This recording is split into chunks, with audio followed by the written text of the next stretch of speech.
இப்போ நம்மளை பார்க்குறவங்க வந்துட்டு ஒரு எம்பிஏ பட்டதாரியா நம்மளை பார்க்க மாட்டாங்க. நீங்க இவ்வளவு படிச்சிருக்கீங்கிறது உங்களை பார்க்கும்போது யாருக்கும் தெரியாது. இந்த மாதிரி ஒரு விஷயம் இருக்கும்ல, அதை நீங்க எப்படி வந்து அக்செப்ட் பண்ணிக்கிட்டீங்க? அதை பார்த்துட்டிங்கன்னா முதல் உடைச்சது அந்த விஷயம் தான். சரியான கேள்வி. ஏன்னா நமக்கான ஒரு அடையாளத்தை நம்ம வச்சுக்கிறோம். எம்பிஏ பெங்களூரில் வேலை செய்கிறான், கம்ப்யூட்டரில் வேலை செய்கிறான் அப்படிங்கிற ஒரு இந்த அடையாளத்துக்காக நாம் ஒரு தோற்றத்தை வச்சுக்கிறோமா? அது எதுக்கு? வேண்டாமே. நாமாவே இருப்போமே. எனக்கு பிடிச்ச மாதிரி நான் இருக்கேன், சரிங்களா? எனக்கு போதுமானது இது. நான் அப்போ இதுக்கு நான் தயாராகிட்டேன். முதல் உடைப்பு, இந்த வாழ்வியலுக்கு வர்றது முதல் உடைப்பு. நானாவே இருக்கேன். யாருக்காக நான் எதுக்காக மாற்றிக்கணும்? மனைவி காயத்ரி. அண்டு தண்ணி, இந்த செம்பையும் ரொம்ப அழகாக இருக்குது. ஃபஸ்ட்டு வந்து நாங்கள் முழுக்க மழை நீர் தான். இதில் எதுவுமே வந்து நாங்கள் நிலத்தடி நீரோ ஆற்று நீரோ ஊற்று நீரோ எதுவும் கிடையாது. மழை நீர் சேகரித்து தான் எங்களோட முழு வாழ்வியலுக்கும் பயன்படுத்திட்டு வரோம். இப்போ வந்து பித்தளையில் கொடுக்குறீங்க. ஆமாம், பித்தளை பயன்படுத்துகிற பாத்திரங்கள் எல்லாமே அதானா? இல்லைங்க, இது பாத்திரங்கள் எல்லாமே அதுன்னு சொல்ல முடியாது. நாங்கள் சொம்புக்கு இது பயன்படுத்துகிறோம். குடிக்கிறதுக்கு மற்றதெல்லாம் எது இருக்கோ அதை தான் பயன்படுத்திட்டு இருக்கோம். என்னங்க இது இவ்வளோ பியூராக இருக்குது? ஆமாம், இந்த வாழ்வியலுக்கு மிக மிக முக்கிய காரணம் எங்கள் வீட்டில் தான். நான் சும்மா பெருமைக்கு தான் பேசிகிட்டு இருக்கேன்.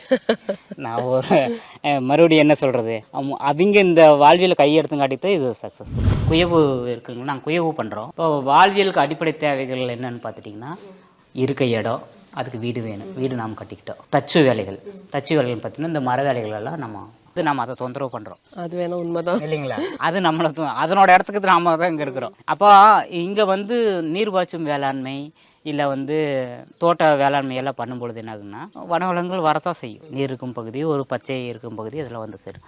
அதனால் வந்து தான் நாங்கள் மானாவாரியை முன்னெடுத்தோம். அப்போ வந்து அந்த 3 மாதத்துக்கு மட்டும் நம்ம வந்து விலங்குகளை காவல் காத்து அதிலேருந்து காப்பாற்றிக்கிறோம். சரி, அதாவது உங்களோட பயிர்களை வந்து நீங்கள் காப்பாற்றிக்கிறீங்க. அதுவுமே கூட அது பெரிய இப்போ நீங்கள் வரும்பொழுது நீங்கள் பார்த்தீங்க, நிலக்கடலை போட்டிருக்கிறோம், ஆமணக்கு போட்டிருக்கிறோம், அவரை போட்டிருக்கிறோம், துவரை போட்டிருக்கிறோம், பச்சை பயிர் போட்டிருக்கிறோம். இது எல்லாமே பார்த்துட்டிங்கன்னா எனக்காக மட்டும் போடலை. நான் தயாராகிட்டு முதல்ல அதில் கொஞ்சம் மயிலுக்கு போகு, அதில் கொஞ்சம் வந்து பன்றிகளுக்கு போகு, மான்களுக்கு போகு, இது எல்லாம் போக எங்களுக்கு வந்து சேரும். இது வந்து பயிர்களை வந்து பாதிக்கிறதுங்கிறதெல்லாம் தாண்டி நம்ம இங்கே வாழ்ந்துட்டு இருக்கோம். குழந்தைங்க இருக்காங்க, பெரியவங்க இருக்காங்க, அவங்களுக்கு எந்த ஆபத்தும் இதில் வந்துடக்கூடாதுங்கிறது தானே முக்கியமான விஷயம். ஆமாம், அது போன்ற ஆபத்துகள் இல்லைங்க. அதான் அது பார்த்துட்டிங்கன்னா, நம்ம ஆபத்துன்னு அதை பார்க்குறத விட நாம் அதை தொந்தரவு பண்ணுறாது இருக்கிற வரைக்கும் அது நம்மளை தொந்தரவு பண்ணுறதில்ல. நாம் அதனோட பாதையில் நாம் தடுக்கும் பொழுது அது இதாகுது.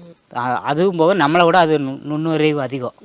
உதாரணத்துக்கு இப்போ காட்டுப்பன்றிகள் இங்கே இருக்குதுன்னா, நம்ம இப்போ அந்த வழியில் வந்தோம்னா அது ஒரு 100 அடி தள்ளி போயிடும். இப்போ நம்ம இங்கே நின்றுருக்கோன்னா ஒரு பாம்போ தேலோ வருதுன்னா நம்மளோட வைப்ரேஷன் தெரிஞ்சுக்கிட்டு அது நகர்ந்து போயிடும். அதில் இப்போ வீடு பராமரிப்பாலும் மண் வீடுங்கிறதுனால இதில் இப்போ முழுக்க வந்து தேல் வரலாம், இல்லை பாம்பரா இதெல்லாம் வந்தாலும் கூட நம்ம தொடர்ந்து போட்டு மெழுகுறோம். அப்புறம் வந்து சாம்பிராணி இதெல்லாம் போடும் பொழுது என்ன ஆகுன்னா, அது விஷ ஜந்துக்கள் வராது. பொதுவாக நம்மளோட வைப்ரேஷனுக்கே வராது. அது போக நம்ம இதுவும் பண்ணும் பொழுது இதுதான் எங்களுக்கு. இப்போ ஆரம்பத்துல பயம் இருந்தது, அந்த மாதிரி பாம்பு இந்த மாதிரி விஷயங்களுக்குலாம் இயல்பா எல்லாத்துக்கும் இருக்கிறது தானே இருந்தது. ஆனா நமக்கு தொடர்ந்து கவனிக்கணும்னா நாங்கள் வேடிக்கையாவே பார்ப்போம். இப்போ பார்த்துட்டு அதில் போயிட்டு இருக்கு, இந்த பாம்பு என்ன சோம்பேறி பாம்பா இருக்குது, ஒரு எலியும் பிடிக்க மாட்டேங்குது அப்படின்னு இங்கே சாப்பிட்டு உட்காந்து பார்த்துட்டு இருப்போம். அப்படிங்களா? இன்னும் இவ்வளோ அசால்ட்டா சொல்றீங்க, பாம்பு சோம்பேறி பாம்பா இருக்குன்னு. ஆமா, எலி அதிகமா இருக்கு, அவ அது வந்து பிடிக்க மாட்டேங்குது அப்படிங்கிற மாதிரி எல்லாம் பண்ணுவோம். ஆனால் வந்து பொதுவாக அது நம்மளை விட்டு நகர்ந்துதான் இருக்குது. ஐயோ மனிதர்களா வேண்டாம் அப்படிங்கிறதா இருக்குது.